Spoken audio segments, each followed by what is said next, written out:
بسم اللہ الرحمن الرحیم۔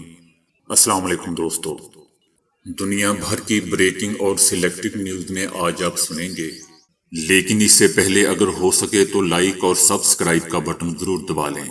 شکریہ۔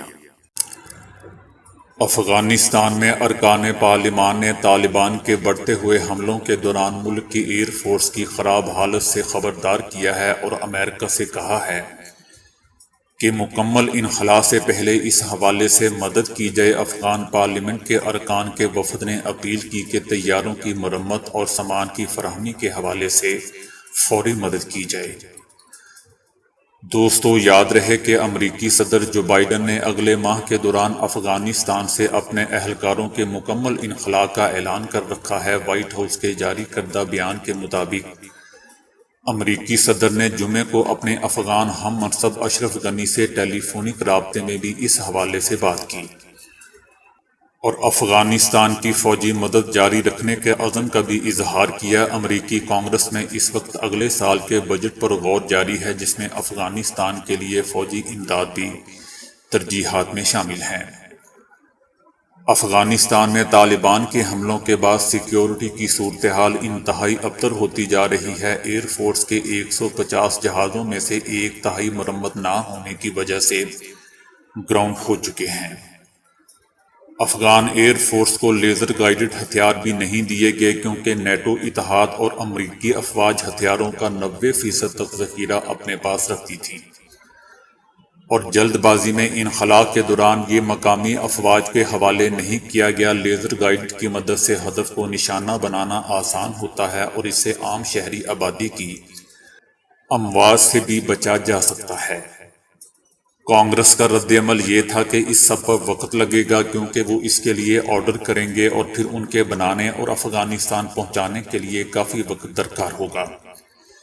ان کو افغانستان پہنچنے پر لگ بھگ 1 سال کا وقت لگے گا۔ ایئر فورس کے طیارے مرمت اور اضافی پرزے نہ ہونے کی وجہ سے گراؤنڈ ہے اور کورونا کی وبا کے باعث امریکی ٹیکنیشینز پہلے ہی ملک چھوڑ کر جا چکے ہیں، جبکہ طیاروں کی عمر بھی زیادہ ہے۔ ایئر فورس کے طیارے روزانہ 70 سے 80 پروازیں کرتے ہیں اور یہ صرف طالبان پر حملوں کے لیے نہیں بلکہ دور دراز علاقوں میں سپلائی برقرار رکھنے کے لیے بھی استعمال ہوتے ہیں، جو زمینی رابطے کٹنے کے بعد ضروری ہے۔ فواد چودھری کا کہنا ہے کہ نواز شریف جیسے لوگ بین الاقوامی سازشوں میں مددگار بن جاتے ہیں۔ فواد چودھری نے کہا کہ نواز شریف کو پاکستان سے باہر بھیجنا اس لیے خطرناک تھا کہ ایسے لوگ بین الاقوامی سازشوں میں مددگار بن جاتے ہیں۔ نواز شریف کی افغانستان میں بھارتی خفیہ ایجنسی کے سب سے بڑے حلیف حمداللہ محب سے ملاقات ایسی ہی کارروائی کی مثال ہے۔ مودی محب یا امراللہ صالح ہر پاکستان دشمن نواز شریف کا قریبی دوست ہے۔ دوستو، یاد رہے کہ گزشتہ روز سوشل میڈیا پر نواز شریف سے افغان صدر کے مشیر اور قومی سلامتی امور حمداللہ محب کی ملاقات کی تصاویر وائرل ہوئی تھیں۔ حمداللہ محب افغانستان میں بد امنی اور طالبان کی پیش قدمی پر پاکستان کو مورد الزام ٹھہراتے ہیں۔ بھارت کی وزیر سیاحت اوشا ٹھاکر نے اپنے ساتھ سیلفی لینے والوں کے لیے 100 روپے فیس رکھ دی ہے۔ بھارت میں حکمران جماعت بی جے پی کی مدھیہ پردیش کی وزیر سیاحت نے اس فیس رکھنے کی وجہ یہ بتائی ہے کہ دوروں کے دوران عوام ان کے ساتھ سیلفی لینا چاہتی ہے، جس سے بہت وقت ضائع ہو جاتا ہے اور وقت ضائع ہونے سے انہیں شدید چڑ ہے۔ اوشا ٹھاکر نے بھارتی شہر اندور میں اپنے چاہنے والوں سے کہا ہے کہ اگر وہ ان کے ساتھ سیلفی لینا چاہتے ہیں تو 100 روپے فیس ادا کرنا ہوگی۔ دوستو، یاد رہے کہ اوشا ٹھاکر نے کہا ہے کہ اب کوئی بھی کہیں بھی ان کے ساتھ سیلفی لینے کی خواہش کرے گا تو انہیں اب سے 100 روپے فیس دینی ہوگی۔ گھر کا فرنیچر ٹھیک کروانے کے لیے لوگ کاریگر سے رابطہ کرتے ہیں، لیکن امریکہ میں ایک لڑکی نے اس مقصد کے لیے ایسا طریقہ ڈھونڈ نکالا ہے کہ سن کر آپ شاید حیران ہو جائیں۔ اس لڑکی نے سوشل میڈیا پر پروفائل میں دیگر چند باتوں کے ساتھ یہ بھی لکھ رکھا ہے کہ اسے ایک ایسا لڑکا یا کاریگر چاہیے جو اس کی ٹوٹی ہوئی الماری اور دیگر فرنیچر ٹھیک کر سکے۔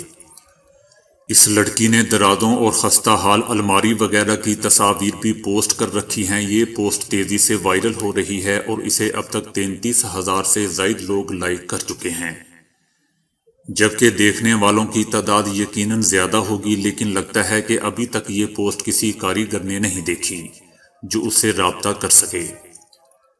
کمنٹس میں ایک خاتون نے اس لڑکی کو خبردار کرتے ہوئے لکھا ہے کہ خبردار رہنا لڑکی، میں نے بھی ایک آدمی کو اپنا صوفہ ٹھیک کرنے کے لیے بلوایا تھا، لیکن آج وہ میرا شوہر ہے۔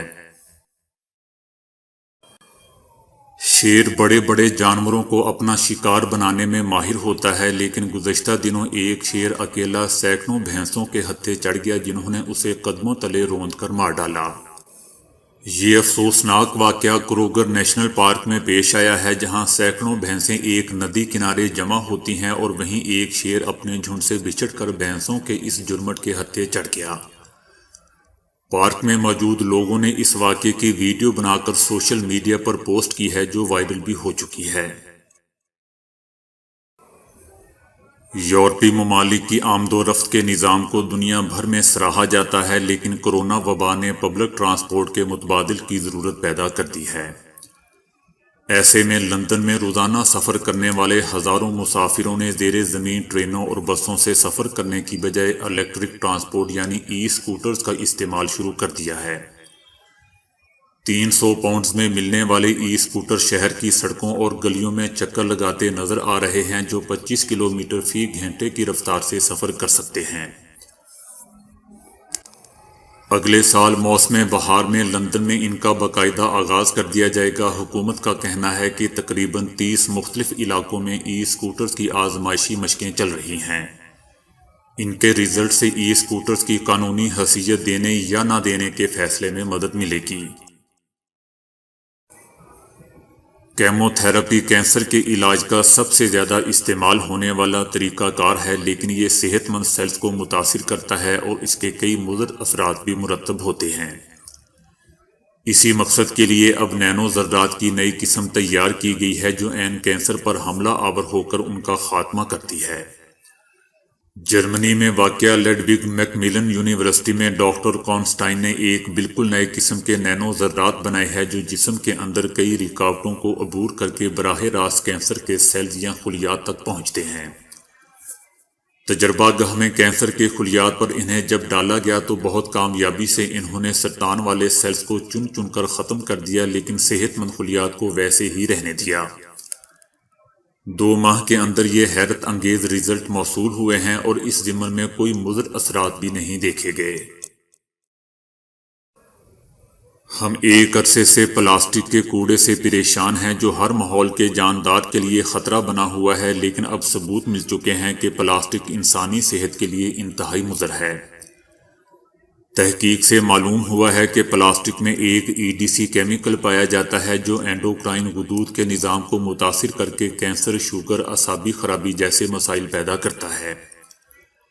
اس کے علاوہ بھی پلاسٹک میں دیگر کئی زہریلے مرکبات دریافت ہوئے ہیں۔ یہ بھی معلوم ہوا ہے کہ 1000 اقسام کے پلاسٹک میں EDC موجود ہوتا ہے۔ یہ پلاسٹک پیکنگ، ادویہ، کھلونوں، الیکٹرانکس، صنعتوں اور گاڑیوں سمیت ہر جگہ استعمال ہو رہے ہیں۔ مجموعی طور پر پلاسٹک میں بہت سارے کیمیائی اجزاء پائے جاتے ہیں اور ان میں 144 اجزاء کو انسانی صحت کے لیے مضر قرار دیا گیا ہے۔ اسی طرح اب انسانی جسموں میں EDC کی موجودگی ایک عالمی مسئلہ بن چکی ہے۔ گھروں میں پلاسٹک کے باریک ذرات ہمارے جسم میں جا کر EDC کو بدن کے اندر اتارتے ہیں۔ اس ضمن میں بڑے پیمانے پر عمل اور تدابیر کی ضرورت ہے۔ سوشل میڈیا میں ایک استانی کا چرچا ہے جو کورونا سے متاثر ہونے کے باوجود مصنوعی سانس لیتے ہوئے بچوں کو آن لائن پڑھاتی رہی ہیں اور اب اس دنیا سے رخصت ہو چکی ہیں۔ وہ ٹیچر جس کا نام فلامینہ ہے، ہاسپٹل انتظامیہ سے کہتی رہی کہ وہ گھر جا کر اپنے بچوں کو آن لائن پڑھانا چاہتی ہے کیونکہ انہیں پڑھانے کا عشق ہے۔ یہاں تک کہ وہ دن میں زوم پر لیکچر دیتی اور شام میں ان بچوں کو فون پر پڑھاتی جو انٹرنیٹ سے محروم ہوتے تھے۔ وہ ہاسپٹل میں گھر جانے کے بعد آکسیجن لے کر بچوں کو آن لائن پڑھاتی رہی۔ ان کے بھائی نے بتایا کہ ایک وقت آ گیا کہ وہ خود سے سانس نہیں لے سکتی تھی اور آکسیجن سلنڈر کی مدد سے سانس لیتے ہوئے بچوں کو پڑھاتی رہی۔ ایک ہفتے تک وہ وینٹیلیٹرز کے سہارے زندہ رہی اور اسی مشین پر اس ٹیچر نے آخری سانس بھی لی۔ اس ٹیچر کی ایک بہن کا کہنا ہے کہ اسے سب سے مشکل یعنی پڑھائی میں کمزور طلبہ و طالبات ملتے تھے، وہ اس کام کو ایک چیلنج سمجھ کر انجام دیتی رہی۔ اس سے قبل نارمل حالات میں وہ بچوں کو اپنے ہاتھوں سے خاص کاپیاں، سٹیکر اور کارڈ بورڈ بنا کر بھی دیتی رہی، یہاں تک کہ وہ پوری رات اس کام میں جٹی رہتی تھی۔ ایرک ناتھ نے بتایا کہ یہ ٹیچر فلامنا سخت حالات میں بھی مسکراتی رہتی تھی اور اس کی ہنسی اسکول میں گونجتی رہتی تھی۔ ان کا مزید کہنا تھا کہ اس غیر معمولی استاد میں غیر معمولی توانائی اور جذبہ موجود تھا، لیکن کورونا کے تناظر میں ان کی حالت بہت ہی خراب ہو گئی اور 11 دسمبر کو انہوں نے ہاسپٹل میں دم توڑ دیا۔ تو دوستو، آج کے لیے اتنا ہی۔ ویڈیو کو لائک اور شیئر کرنے کا بہت بہت شکریہ۔